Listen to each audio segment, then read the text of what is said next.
C'est un peu fort. T'as aimé moins fort? Sympa. Voilà. Ça va mieux là? Voilà. Hola, ¿qué tal? Muy bien? Muy bien? Ah zut, on n'est pas en Espagne, il faut qu'on parle français. Voilà. Alors aujourd'hui, je suis venu avec une partie du staff de Vevey. Il y a Péa, qui est le chef de cuisine, également le chef de la recherche, Raphaël, qui est espagnol, et Guillaume, qui est français. Péa, c'est un bon vaudois. Et il manque aujourd'hui Gaël. Malheureusement, il est à l'armée. Pas alarmé, hein. Il est à l'armée. Et dommage parce qu'il est dans le film d'El Bulli. Il a travaillé chez El Bulli, donc il est dans le film. Et on a un deuxième cuisinier qui est également dans le film, mais qui est plus chez nous actuellement, qui a ouvert son propre restaurant. Voilà. Alors, Frère Adrien a signé la préface de mon livre. Alors, comme il a fait la préface de mon livre, lorsque Yves Moser de Cinérive m'a téléphoné pour venir faire l'ouverture de son film, ben, c'était un super plaisir et un grand bonheur. Frère Adrien est un de mes bons amis. J'ai eu la chance de manger près de 20 fois chez lui, depuis l'ouverture il y a 19 ans. Et pour moi, c'est un cuisinier unique. Je l'appelle le Dali de la cuisine. Car au-delà de faire des recettes, il a créé un style qui est son style à lui, qui est propre. Alors souvent on me demande, mais ce que vous faites, j'ai dit Martin, c'est comme El Bulli. Et puis en définitive, je réponds par une autre phrase, c'est Deep Purple et AC/DC, les deux ils font du rock. Mais c'est pas du tout la même chose. Donc on a la même philosophie, on a le même principe de travail, mais on a une ligne totalement différente dans la recherche. Alors, moi la recherche c'était l'humour en cuisine. Et ça fait maintenant quelques années qu'on travaille là-dessus, et je vais vous expliquer pourquoi. Alors, il y a quelques années, quand j'ai commencé le métier, il y a 41 ans, j'ai jamais compris pourquoi les gens étaient tristes quand ils venaient dans un restaurant gastro. Déjà le mot gastro, hein. Peut-être parce qu'ils étaient constipés. Donc je ne comprenais pas pourquoi les gens étaient tristes quand ils venaient dans un gastro. Et lorsqu'ils allaient manger une fondue, une raclette, ils rigolaient. Alors on a commencé à travailler le sujet en se demandant pourquoi. Et on s'est aperçu, si vous donnez rendez-vous à l'apéro à des amis, rendez-vous à 6h ce soir à la maison, et on va manger une soupe du chalet ou une fondue dans un alpage. Les gens arrivent à la maison, salut, comment vas-tu, belle journée, ouais, c'est cool, ouais. Ils sont tout heureux. Ils sont vraiment heureux. Maintenant, ces mêmes personnes, vous leur dites on va manger chez Rochat, chez Crichy, chez Martin, dans un restaurant étoilé, ils arrivent à la maison le soir, ah salut, comment vas-tu, ouais, t'as vu sur internet aujourd'hui un truc intéressant, ouais, et ils font presque la gueule. Et ils sont là, et je me suis dit, je comprends pas pourquoi. Tous les cuisiniers que je connais, j'en connais un ou deux dans la salle là, que j'ai vu, ils peuvent le confirmer, on est plutôt des fêtards, plutôt que des gens tristes. Et je ne comprenais pas pourquoi les gens, quand ils viennent chez nous, ils sont tristes. Alors je me suis dit, il faut que je travaille ce sujet à fond. Et que les gens viennent manger chez nous, comme s'ils mangeaient dans un bistrot, mais une cuisine différente, mais avec l'ambiance d'un bistrot. Alors au lieu de poser sur les tables des fleurs, chez nous, on a posé ceci. Et je peux vous dire, au début, les gens, quand ils arrivent, ils sont là, tu t'es pas trompé de restaurant, en fait? Il y a 2 étoiles Michelin ici? Non, c'est pas possible, tant. C'est kitsch ce truc. La gastro, d'habitude, c'est les fleurs, l'argenterie et autres. Et les gens, au début, sont un petit peu pas très à l'aise. Et du coup, ils n'osent pas toucher la boîte à meux. De risque qu'elle fasse meux. Hein. Alors du coup, les gens essaient et ils y vont. Et je vous jure, là, les gens, ils commencent à se regarder d'une table à l'autre. Et la boîte à meux, elle démarre. Et nous, en cuisine, on peut aussi démarrer.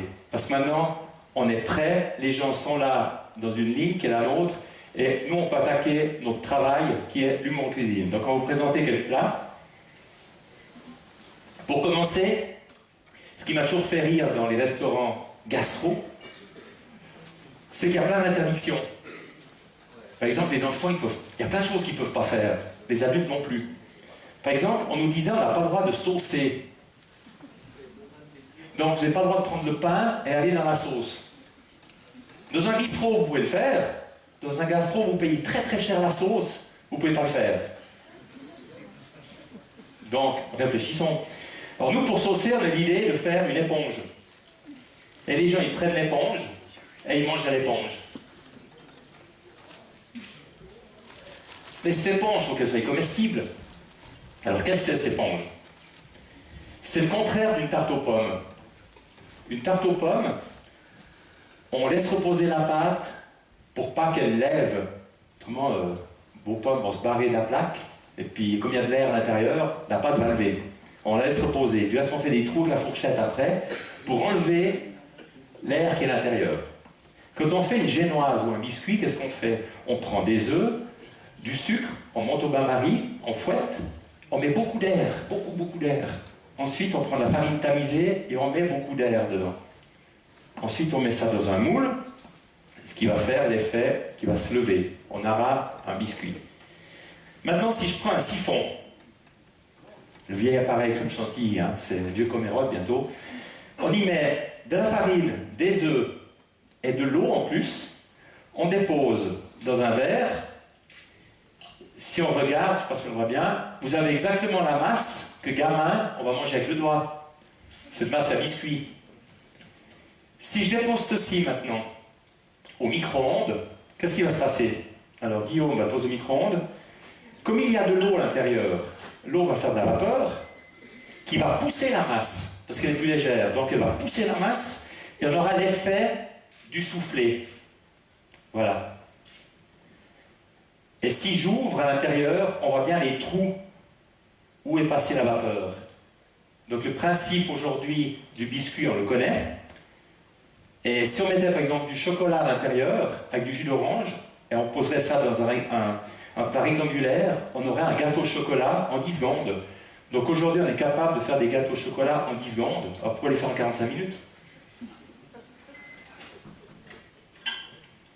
Voilà. Donc c'est une génoise, hein. C'est rien d'autre qu'une génoise, c'est des œufs. Et si je vous montre, voyez, je sais pas si on voit bien, c'est une génoise en définitive. Donc aujourd'hui, on a la technique pour faire les choses rapidement et la connaissance pour le faire, ce qu'on appelle la physique. Moi j'ai étudié avec une personne qui est dans la salle, qui s'appelle Ennio, qui m'a beaucoup aidé. Ensuite, pour continuer notre sujet de l'humour en cuisine, on a un plat qui s'appelle rien. Donc vous avez une assiette où il n'y a rien, la cuillère où il n'y a rien, et le garçon en salle verse rien. Donc on ne peut pas dire que je suis hors sujet. Hein. Déjà, voilà. Bon, en plus, c'est un plat que mon comptable m'a demandé de faire. Alors, je l'ai fait. Hein. Voilà, donc les gens, ensuite, ils mangent rien. C'est pas marrant de manger rien. Donc il faut qu'il y ait quelque chose. Alors, en définitive, je sais pas si on va bien là. J'ai de l'azote liquide, j'ai un bouillon à base de concombre et de livèche. Je pose la cuillère dans l'azote. Ensuite, je pose dans le bouillon. Je laisse 2 secondes. Vous voyez rien, donc on voit toujours rien. Hein. En définitive, lorsque les gens mangent, ils ont la surprise de manger rien avec quelque chose dessus. Parce qu'en définitive, le bouillon, il est, je pense qu'on voit bien, le bouillon, il est sur la cuillère, vous voyez? Vous voyez? Alors lorsque les gens mangent, ils disent, oh mais il y a quelque chose dans le rien. Et oui, ils mangent du concombre. Avec de la livèche. Donc comme quoi, le rien existe.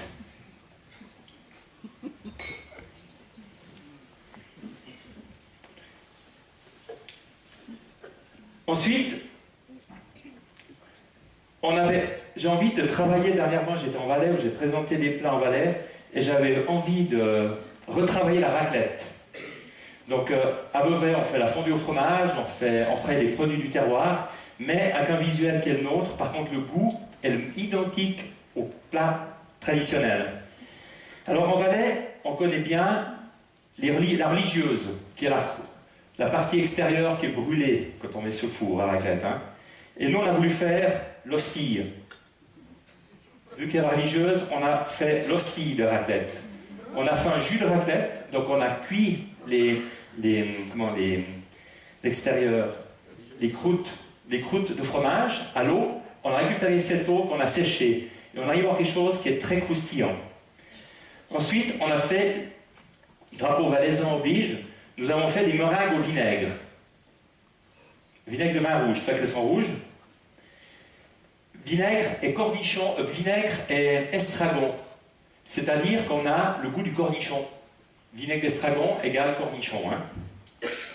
Ensuite, on a fait une vraie raclette qu'on a râpée comme il faut, on a raclé. Et on l'a posé dans un bol pacojet, dans ce bol ici. Ensuite, PA va déposer ça dans l'appareil qui va nous permettre de racler en surface et de récupérer que la poudre.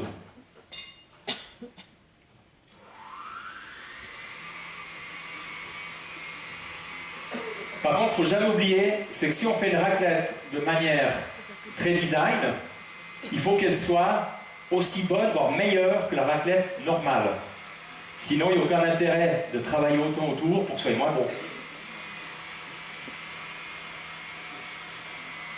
Ça, en fait, c'est un appareil qui a été créé il y a 30 ans, 1986, sauf erreur, 1986, et il est connu uniquement depuis 3 ans.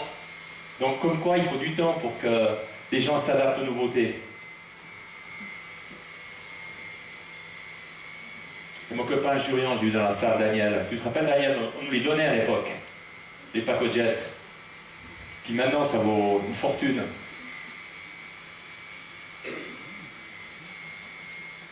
Donc là, c'est une lame qui descend et qui râpe, comme si vous alliez avec une fourchette sur un glaçon. Et ça va nous faire une poudre. Voilà, donc on a notre neige de raclette. Voilà. On a une neige de raclette. Alors, en plus, j'avais fait ce plat il y a un mois et demi, juste avant Noël, et il n'y avait pas un peu de neige en Valais. On voyait, c'est des pâturages, c'était beau vert. Et pour les allumer un peu, je me suis dit, je vais leur amener de la neige, et de la neige de raclette. Ensuite, on va poser l'hostie dessus, de raclette, à place religieuse, et ensuite, on pose les cornichons, qui sont, en définitive, une meringue au vinaigre et à l'estragon.